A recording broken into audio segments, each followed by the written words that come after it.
Well, hey everyone, welcome back. Paige, I'm so excited to have you on the show today. Thank you so much for joining me.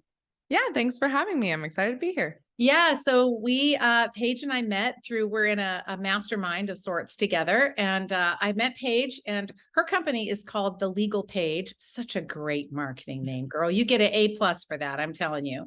So you can tell from her name what she maybe does, and that is all things having to do with legal things. So, Paige, why don't you just give us a little bit of background about what you do and who you serve and how you got into this work?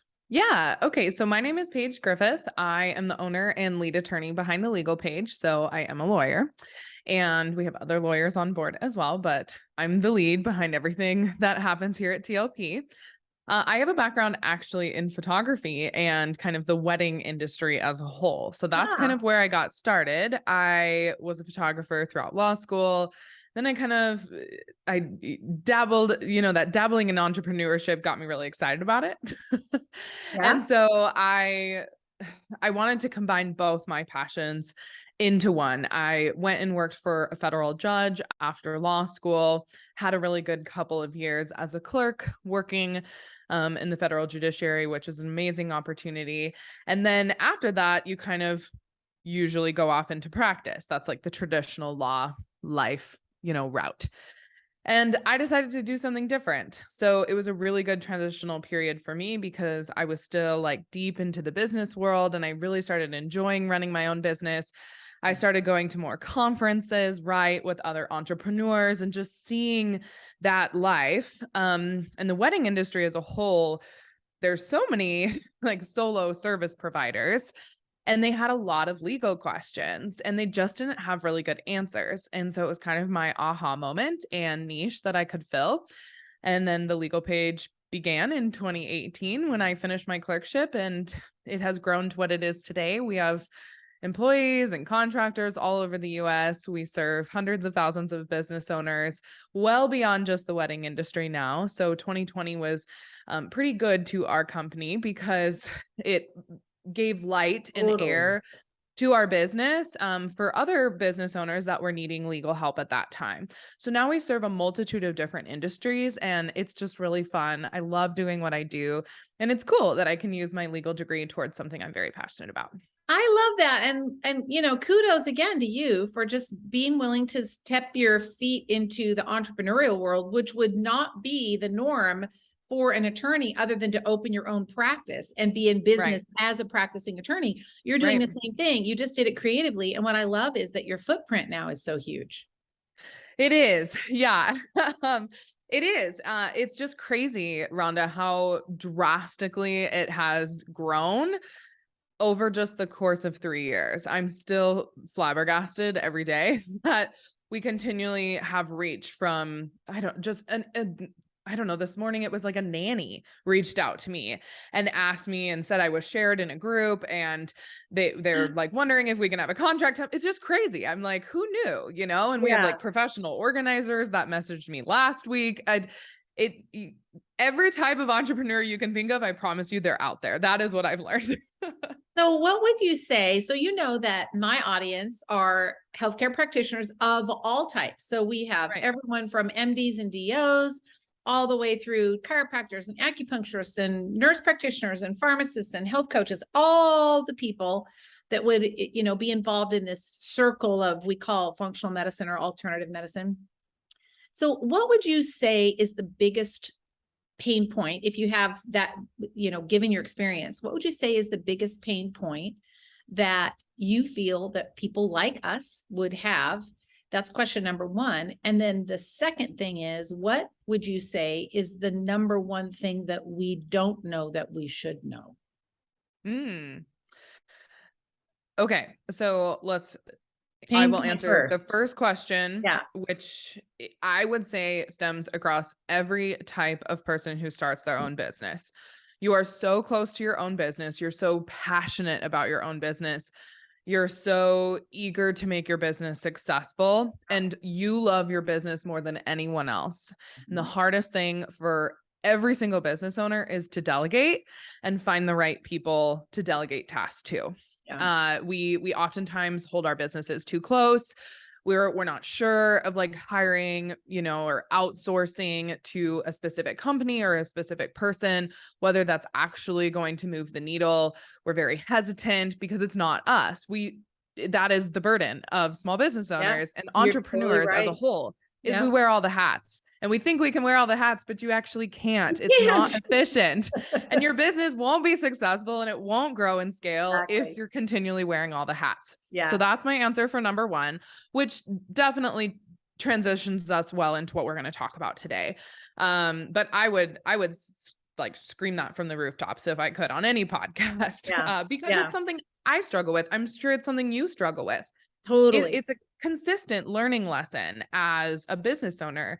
I mean, I've gotten better at it. I absolutely can say that, but you still have those hesitancies. Like, are they doing it the way that I would do it? And you have to let go of a lot of that. Like, Yeah. done is better than perfect, or perfecting the way I would do things is non-existent. Yeah. And allowing people to just do it their way is still going to get the job done.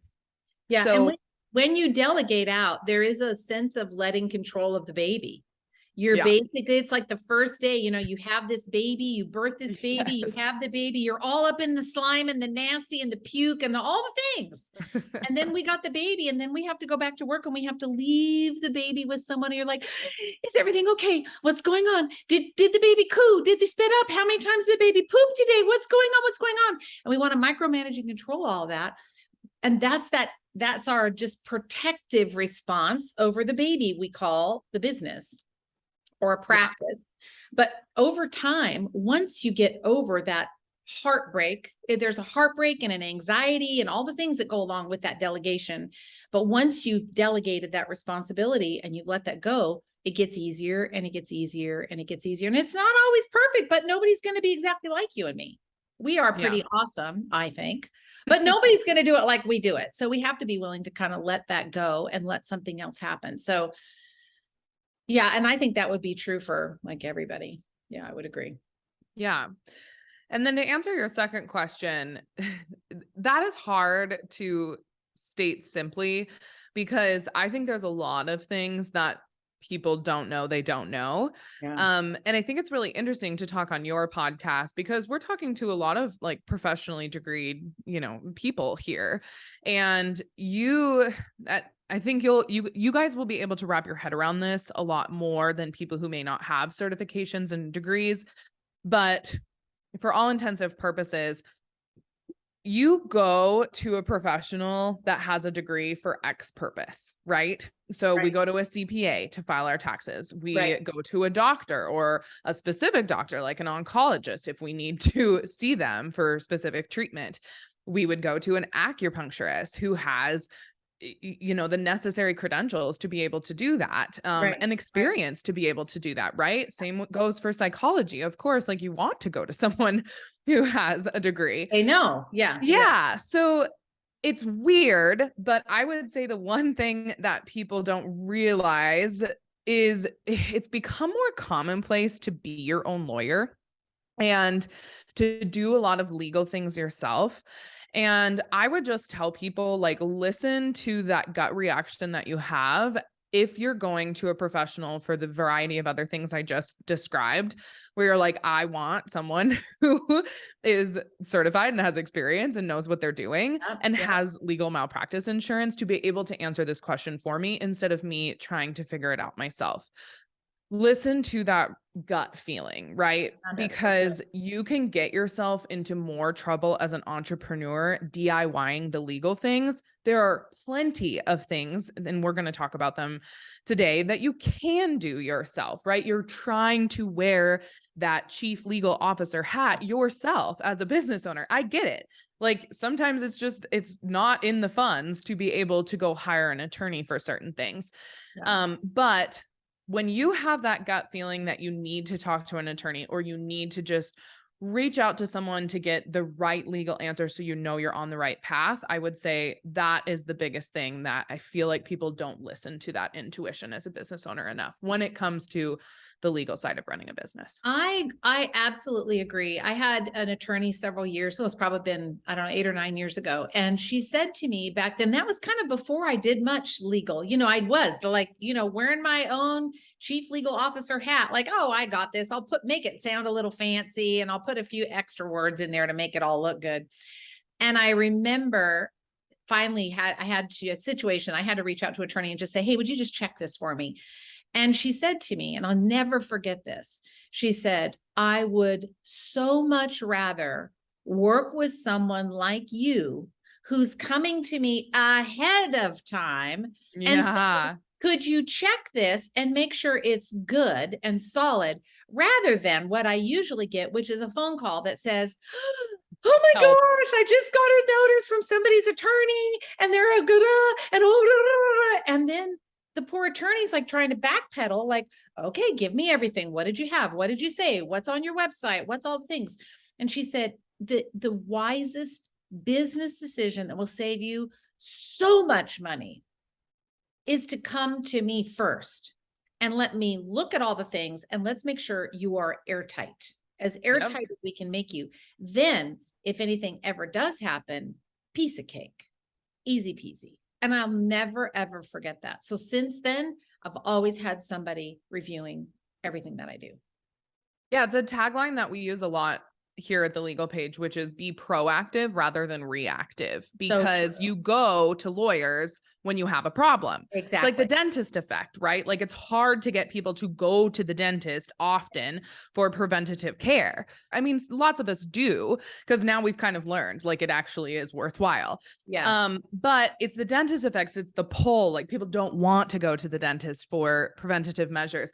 But what you're saying is absolutely true for business owners. The more that we can educate and give knowledge to business owners that preventative legal care for your business is actually going to save you hundreds, if not thousands of dollars in the long run. So It will prevent you from having to be reactive in the future.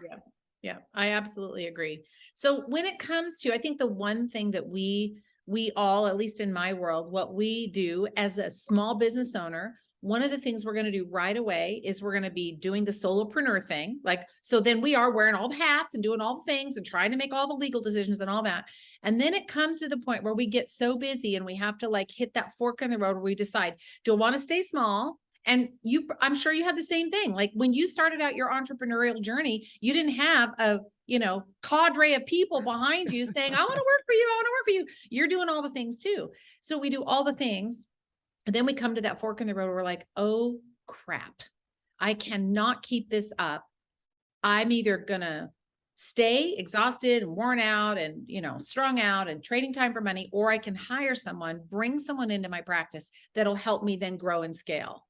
And so I'm sure you remember that first time you make that first hire, like it is scary as anything. Because it's the baby again. We're giving the baby up. Yeah. We're saying, okay, I was the one that was in control of everything. Now I'm going to let you be in control of everything. Or maybe I don't know. And that's the most scary part. So can you talk us through like, what are the pitfalls? What do we need to know, not know, 1099, W-2, all the things we kind of have to consider outside of like the hiring process? I'm not talking about that part, but what advice would you give about that? Yeah. The very first advice I would give people is independent contractors are a great way to start growing your business. And it's who I started hiring as a worker when I was trying to grow and scale TLP. So if that gives you any indication that a lawyer would go that route, you can absolutely legally go that route as well. Yeah. So independent contractors are honestly just a great way to help your business without all of the commitment, liability, and risk of taking on an employee. So I always recommend that entrepreneurs first seek help from independent contractors, because your business is going to fluctuate a lot when you first start out. And you're not going to have great workflows, great SOPs. You're not going to have any of that until actually you bring on workers. They will help you create these and see the holes in your business that you don't see. And there's a lot of stress that goes along with hiring employees. And I think because of the world in which we've lived in for a very long time, particularly you and I's generation, right, is W-2 world. Totally. Yep. Yeah, like that's what I know, that's what you know, that's what our families know, like that's what we were taught. But honestly, gone is the time for W-2 employees to be the be all end all of running a business. Yeah. And there is a time and place for them, absolutely. And legally speaking, you absolutely have to hire an employee in specific circumstances. But I truly think that, contractors now, and this is also a silver lining of 2020, is lots of people like to freelance. Lots of people like to work for Do. themselves. Lots of people Yeah. like to run their own hours and their own schedule. And it's a benefit to you, right? If the work is getting done and they are helping you do the tasks that are 10, 15, 20, $25 an hour tasks and get you back to doing the 50, 75, 100, $150 an hour tasks, Yep. that will help you move the needle. So the one thing I always tell people is it's all about control legally. So you need to ensure that you are not controlling the contractor schedule and their ability to say no, right? And here's what I mean by that. You can't just be like, here's all the things I want you to do. That's an employee. And you can't say you're going to work from 10 to 4 Pacific Standard Time because that's when I'm online. That is an employee. A contractor is, here's a project. Does this sound like something that you would be willing to do and willing to work on? In most instances, if they're wanting to work for you and get paid, they're going to say yes, but that's not controlling their inability to decline the offer. Because some people are just like, that's not my skill set. I think you should hire out someone else to do that. And then you give them another project. So I always say they have to be truly independent to be considered an independent contractor. That's why they're called independent, quote unquote, like by nature. Right. So give them projects, give them deadlines, but allow them the space, the time, and the control to complete it as they see fit. So can I give you a scenario? Yeah. Okay. So here's a scenario that's common. You have a solopreneur working in a practice, seeing the patients every day, and they're checking them in, doing the thing, the $150 an hour thing, and then checking them out, running the credit card, scheduling the next appointment, giving them any handouts, giving them any supplements, writing it all up. Like there's all that admin-y, stuff that has to happen when you're by yourself. So now in that scenario, if it's me, I need somebody to help me do all that. I need somebody to help me do all that. So how would you define that then as like a project that we could give someone the autonomy enough to say, this is the project I need to be completed, but they kind of got to be available during the day when I'm working. So that's a touchy one. How do we handle that? Or is it able to be resolved with an independent contractor? Yeah, I mean, you're walking a fine line there, is what I would say as an attorney. So I have to be cautious on how I answer this because my red flag here is that's an employee. So, and I think the state would see it that way. I think if this person was hired as a contractor and then they went and argued to the state that they were actually an employee and you were paying them incorrectly, they would probably win. In trouble. Yeah. You're probably in trouble. So in the scenario that you gave, that is someone you're so specifically controlling the time that they work and exactly the admin tasks that they're working on, usually like in person, or even if you're doing things online, if it's very specific admin work that is tailored only to your business, right? It's not like they could do that for a multitude of different businesses all at the same time on their own time, then that's more of an employee. So I would say most like clinical practitioners in your specific area of expertise are going to be hiring admin, probably part-time employees to begin with. So then a good independent contractor then to kind of flip that. So now we've got this kind of wrapped up as more of a W-2 type employee. Then an independent contractor would be someone like a bookkeeper. Yep. Or someone that maybe helps you write emails or manages your social media content. And then you give them a very defined, this is the outcome I need. To your point, here's the project that I need. Here's the outcome I need, X number of posts, social posts a week. I need it. That would be an independent contractor because you're not controlling when they do it. You're allowing them to do it on their own. You're just Yep, expecting absolutely. the final output. Yes, absolutely. So, and lots of those people that you're speaking of too, like have their own businesses, right? So they are Yeah. truly an independent business, independent contractor that you're Right. hiring. Right. They're working for other businesses and kind of the same level of expertise that they're giving you, right? Social media management to other Exactly. people as well. Yeah. It's always good if they're working for other people because it really does make them look like a contractor and not Yeah. an employee. If they're working just for you, that's extremely suspicious Yeah. on why you're hiring Exactly. them as a contractor. Yeah. Yeah. But I did just want to note here, I'm sure there are a few people that are listening to your podcast that run online, just solely online They businesses. do. Is that correct? Yep. Virtual only. There's no brick Yeah. and mortar at all.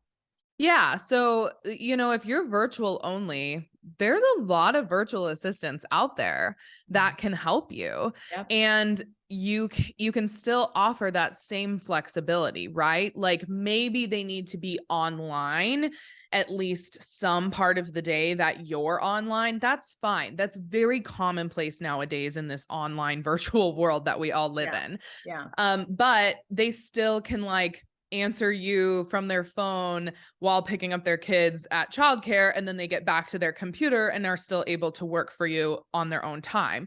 That's still a contractor. There's a lot of virtual assistants out there that can help, especially online like clinicians. And I would, if you're kind of in that realm, I would say like definitely look into that because I know there's VAs out there that can assist you. And I mean virtual assistants in like a virtual admin type Right. of role. Right. So Mhm. in that example, the first example I gave where we said an in-person person would be a W-2. But if you had an all virtual practice, maybe your deliverable or the outcome that you're expecting is by the end of the day that everybody has a follow-up appointment scheduled and this has been set and you've charged their credit card and you've, written up their protocol or done whatever needs to be happening as long as it's done by the end of the day. Mhm. They could do it at 5 minutes to midnight if they want to, or by the time you come in the next morning, in which Yeah. case, to your point, we would not be controlling the schedule. We're just asking for an outcome. Yep, exactly. And for a lot of those people too, right? You're trying to find someone that is willing to work part-time. Maybe they don't want to be an employee. They don't want all of that constraint of being an employee and working for an employer. They want a bit more flexibility in their time. You're kind of balancing like how much do you want to control this person versus like, are you willing to kind of put in the work for an employee-employer relationship, or would you rather just have them as a contractor? So it's a balancing act. It's always a balancing act in the legal side of things. But just know that it's not impossible to hire a contractor in that respect. So what advice would you give us? What are the pros and cons either way? Yeah. Okay. So ooh, this is a fun question for me to answer because we've had a lot of ebbs and flows with employees here at the legal page, and contractors. So you're catching me at a season where I feel like I really like contractors a lot more. Mhm. Um, And we'll read but between the lines on that one. Yes. yeah, but Mhm. but at the same time, Rhonda, I've had a couple employees on my team that have been here forever. They're full-blown employees, full-time employees. I offer them benefits and I adore them so much that I think that is the hardest part is you found that unique employee that works so well for your business that I think when you try to hire on you try to find all those unicorn employees out there that are going to Yeah. work great for you Yeah. and it just might not be a good fit. And Right. that's where I want to just propose to people you can do both. You don't have to have a business that's all contractors and all employees. And I have a mix of both and it works really well. I'm definitely again, business is a journey. It's not a destination. Like Exactly. you are learning every single day. And I am learning too, as someone who has Yeah. managed a team for a very long period of time now. I feel like that some roles you think are well suited for an employment position, but actually it made a bunch more sense for us to like contract it out to two different people. Yeah. Good Even though point. you think you're saving money by hiring one person as an employee for one position, the ROI was a lot better the other way. Yeah. So Here's some pros and cons. Contractors are great because you don't have to set them up on payroll. You don't have to pay all of the necessary insurances. So you have unemployment insurance that you have to set up in your state, workers' compensation usually, and you have to have a general liability policy that covers your employees. And just, running payroll, whether you're doing that weekly, biweekly, monthly, like that's a cost to your business. So the overhead there. And then, as you probably know at this point, it's more expensive to hire an employee because you are paying your share of their taxes. You kind of split it, right? And we all kind of know this. If you have been an employee before, you've gotten a pay stub and you see your taxes taken out of a pay stub. Well, let me tell you, the business also pays their share of taxes on top of that you don't see on your pay and more.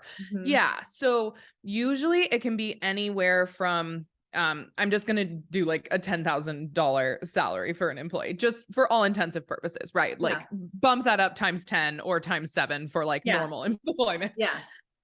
So if you're like paying someone, right, a salary of $10,000, which again, just times it here, it's usually like you're actually paying out $14,000, $15,000, $16,000 in taxes, the employer portion of the liability. So it's the salary that we're paying of 10,000 in our example, plus all those other taxes. So it's a cost benefit analysis too, to decide, for us.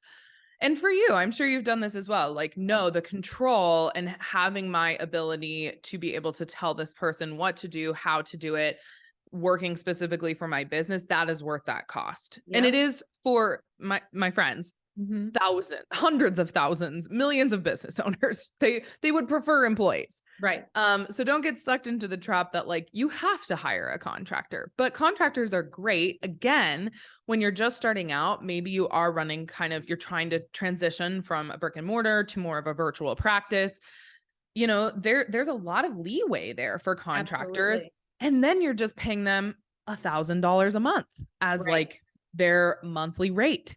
And that's it. Like that's their monthly package rate.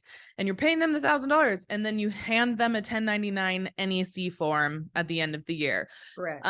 So there's just a lot less involved. You don't have to pay insurance for them. They're responsible for their own taxes. Sometimes independent contractors can like have a little bit higher of a rate than you expect because remember, they're now paying both shares of taxes. Correct. So you still might be saving in the long run. So just balance all of that, right? Like they're probably having to pay 25% of what you pay them just in taxes. Right. So that's not take home pay for them. Very different than a W-2 employee. They like to see that final amount that's coming on their pay stub. So, a little bit of, again, kind of like playing with numbers, but also playing with the control you want to have over this person. Correct. Hopefully that was a little bit helpful. Yeah, no, that is good. So can we is there any disadvantage or advantage to maybe starting out the dating relationship in the form of an potential employee maybe? Yeah. Is there any pros or cons to hiring them as an independent contractor and then moving them over into a W-2? I can automatically think of one con with that has to do with adjustment of pay, but I want to hear what you have to say, and then I'll ask that question if you don't answer it. Yeah, I'll leave the adjustment of pay to you because I thought of that as well. And you can follow up with that. I think the first thing for me is, of course, I'm a lawyer. And so I'm thinking of like orange flags, yellow flags in terms of, okay, but what are you having them do to start? Because are you just trying to like skirt around the ability for them to be an employee? Yeah. Are you trying to like not set up payroll and not set up a UI like account in their state? Like, what are you really trying to do here? But I've actually seen this work out really, really well, Rhonda, with people who have kind of a virtual assistant business. They work with other business owners, right? They work for you and maybe 2 other practitioners, say. and that's their expertise. But then they start really getting to like you and your practice, and they like working with you, and you start giving them projects, and you're just gelling really well, right? Like that relationship is a super good fit for both of you. That is a more organic transition into Right. an employee-employer relationship because they were already a contractor to start out with. They had whatever, their own virtual admin business, and then they wanted to just solely work for you. Like it just makes more sense, right? They don't have to like be going from business to business to business with their hours of work in Right. each day. And Right. Right. it's they can focus on just your business. I have seen that so many times where Mhm. people then are like, actually, I want to be this person's employee.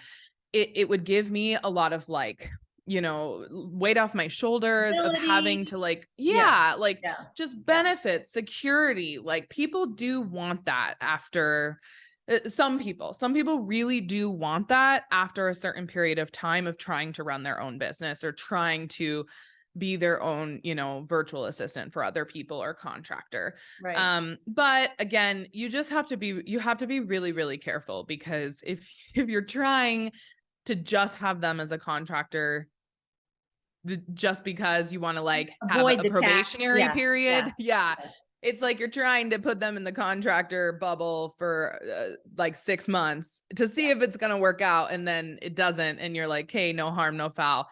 That's not really going to work It's because not they gonna could work. easily go back and be like, no, I was an employee and Right. Right. Exactly. get UI benefits from it. Yeah. So yeah, now I want to talk about the money piece. So you brought up a great point, and that is that sometimes with an independent contractor, you may pay a little bit more. So we'll use $1,000 for say. Let's say I'm paying someone $1,000 a month, and maybe the rate, or let's just say I'm paying them $1,200 a month or $1,300 a month, and the going rate is $1,000. But Mhm. I recognize that they're working independently. They are going to have that responsibility for their share of the, FICA, Medicare, blah, blah, blah, taxes. And so that's okay. Like I get that.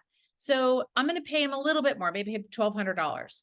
Well, now they've been doing the project, delivering on time. I'm really happy. To your point, we've developed this organic working relationship. It's 6 months down the road, and I'm sitting down, like reevaluating the deliverables, maybe giving them a little more responsibility, considering, changing what they're doing, whatever it is. And I say, listen, at this, I want to bring you on now as our hired W-2 social media person.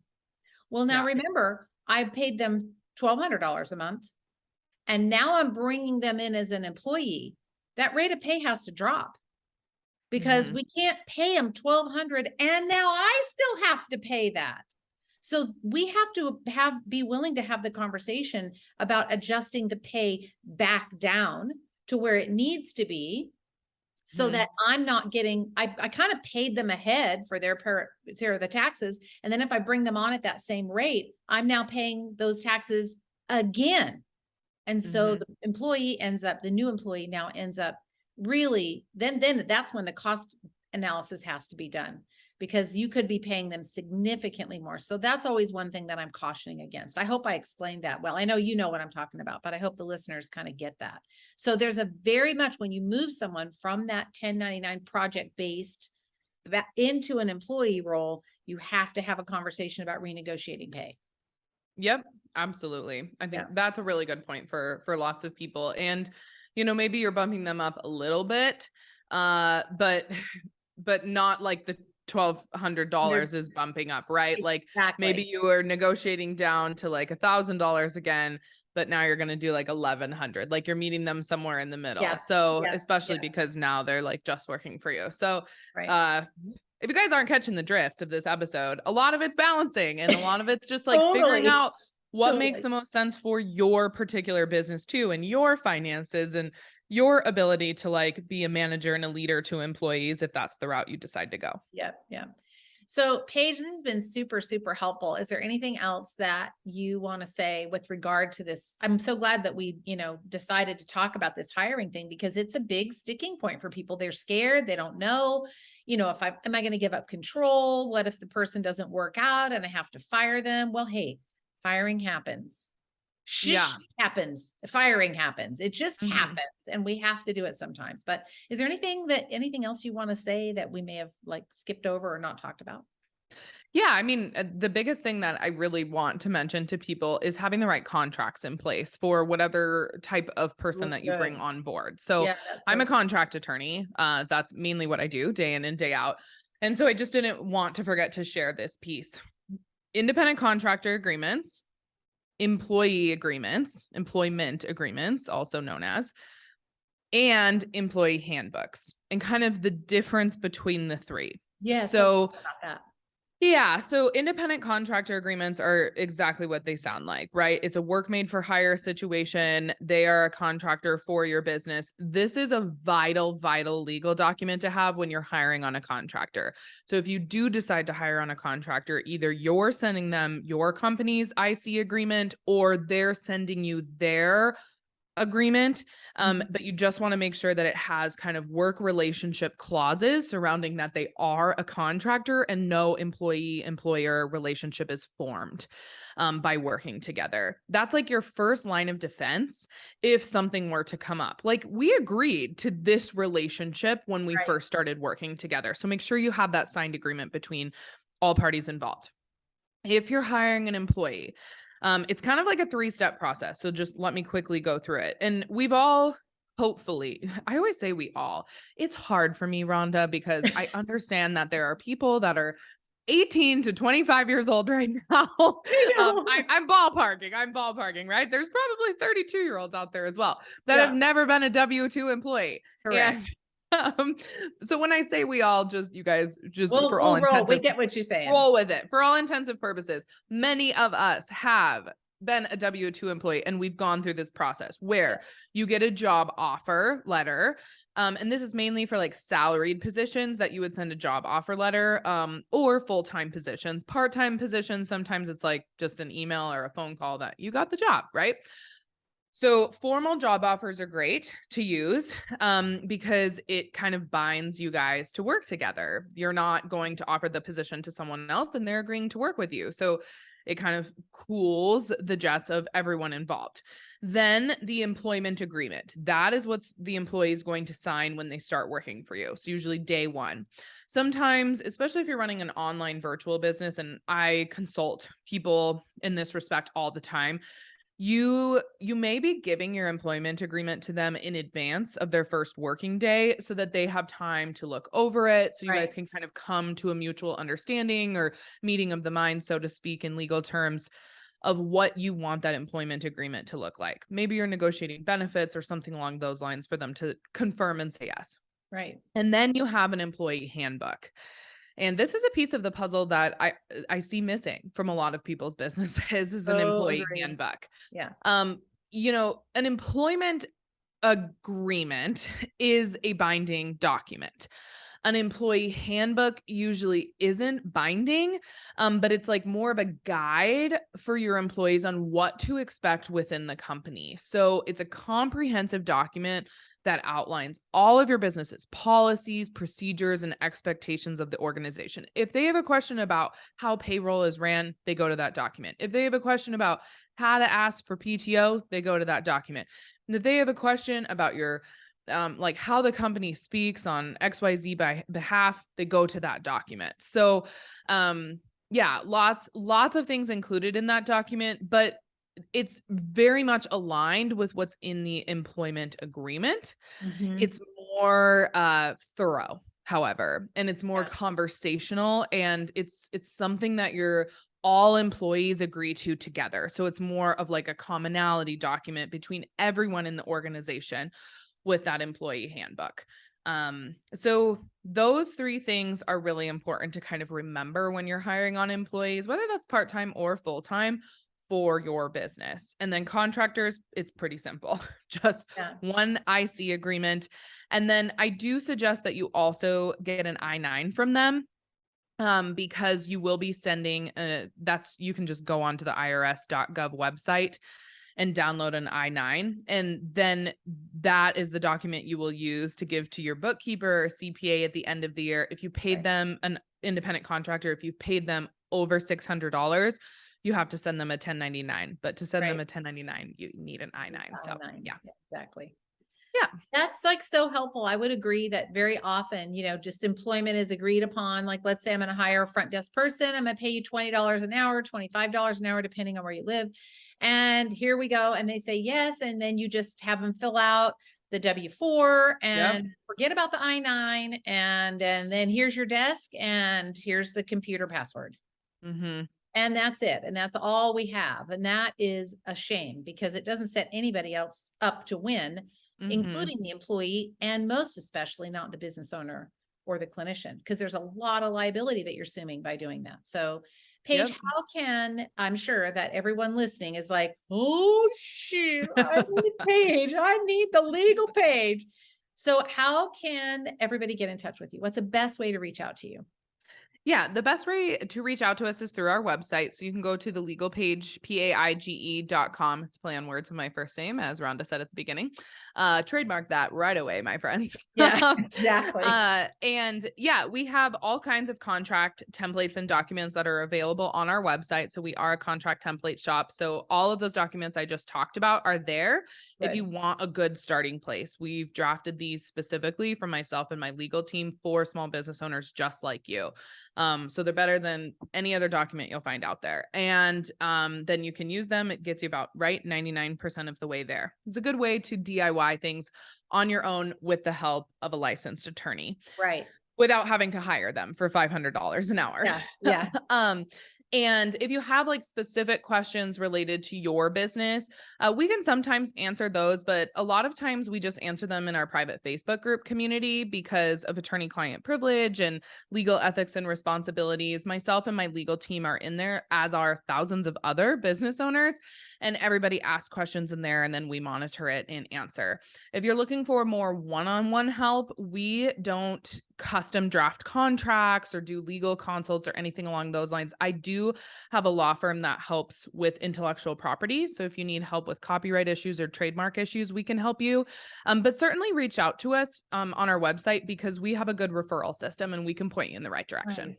Okay, great. So for anyone listening, if you want to take a look at the legal page, paige.com, you can go head on over there, grab any templates that you want, download them, and they are fillable. Yes. So Yes. customizable and fillable. Mhm. Yep. And you can at least get started and get yourself protected. And then what would it take for someone to get into your private Facebook group? Yeah, just go to the legal page community on Facebook. You can type it into the search bar and it'll just ask you a couple questions to make sure you are a business owner. Yeah. And then you'll get in. Pretty Awesome. Well, simple. Yep. that's so great. Paige, I can't tell you how much I appreciate this conversation. And I have enjoyed getting to know you inside the mastermind that we are in together. But I'm so grateful that you took your time to give my audience a little bit of your wisdom and knowledge. And hopefully we can help make them a little safer as they go along their own journey on hiring and growing and scaling their own business. So Paige, thank you so much. I really appreciate it. Thanks for being on the show. Yeah, this was such a fun conversation. I hope you all enjoyed it. Thank you, Paige.